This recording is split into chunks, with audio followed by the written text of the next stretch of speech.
प्रधानमंत्री नरेंद्र मोदी ने जनवरी में अयोध्या धाम में भव्य श्री राम मंदिर का उद्घाटन किया और फरवरी में उन्होंने आबू धाबी में निर्मित भव्य मंदिर का उद्घाटन किया। वस्तुतः यह एक उदार चिंतन के कारण ही संभव हुआ है कि ये जो कार्य असंभव माने जाते थे, नामुमकिन माने जाते थे, मोदी ने उनको संभव करके दिखाया है। यह इसीलिए भारत में कहा जाता है कि मोदी है तो मुमकिन है।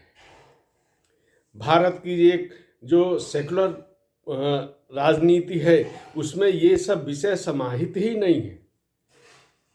अयोध्या धाम में मंदिर का निर्माण हो, ये सेकुलर राजनीति में कभी रहा ही नहीं विषय। लेकिन मोदी ने भारत के भीतर जिस उदार नीति पे अमल किया वह थी सबका साथ सबका विकास और बिना भेदभाव के शासन का संचालन करना। यह एक उन्होंने मापदंड स्थापित किया है, इस विचार पर अमल करके आंतरिक रूप से दिखाया है। विदेश नीति में नरेंद्र मोदी ने वसुधैव कुटुंबकम का संदेश दिया। G20 में यही संदेश गूंजा था, यही इसका ध्येय वाक्य था और पूरी दुनिया ने इस विचार को पहली बार और बड़े ध्यान से सुना था, इस पर अपनी सहमति व्यक्त की थी।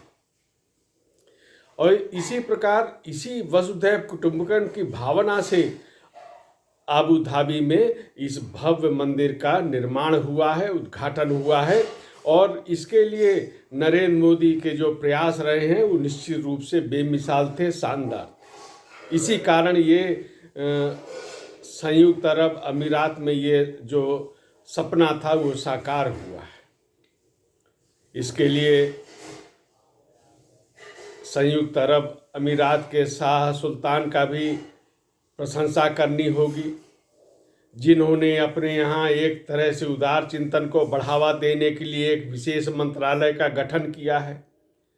नरेंद्र मोदी को अपने देश का सर्वोच्च सम्मान देते हैं और एक प्रकार से मंदिर के उद्घाटन और नरेंद्र मोदी की इस यात्रा पे भी जो इस प्रकार की जो सहमत बनी है वह भी प्रशंसा के योग्य है और पूरी दुनिया को उस पर ध्यान देने की आवश्यकता है। ध्यान दुनिया दे भी रही है।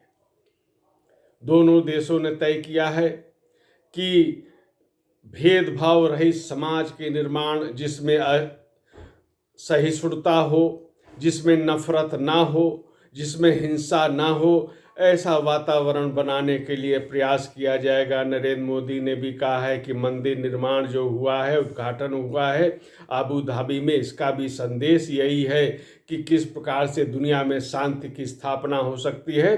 अब भारत का ये वसुधैव कुटुंबकम की विरासत है, सर्वे भवन्तु सुखिनः की कामना है, इसी में विश्व की जो समस्याएं हैं उनका समाधान है और यह उद्घोष आबू धाबी से भी हुआ है। इसलिए ये विलक्षण कार्य है और ये मोदी के प्रयासों से ही संभव हुआ है।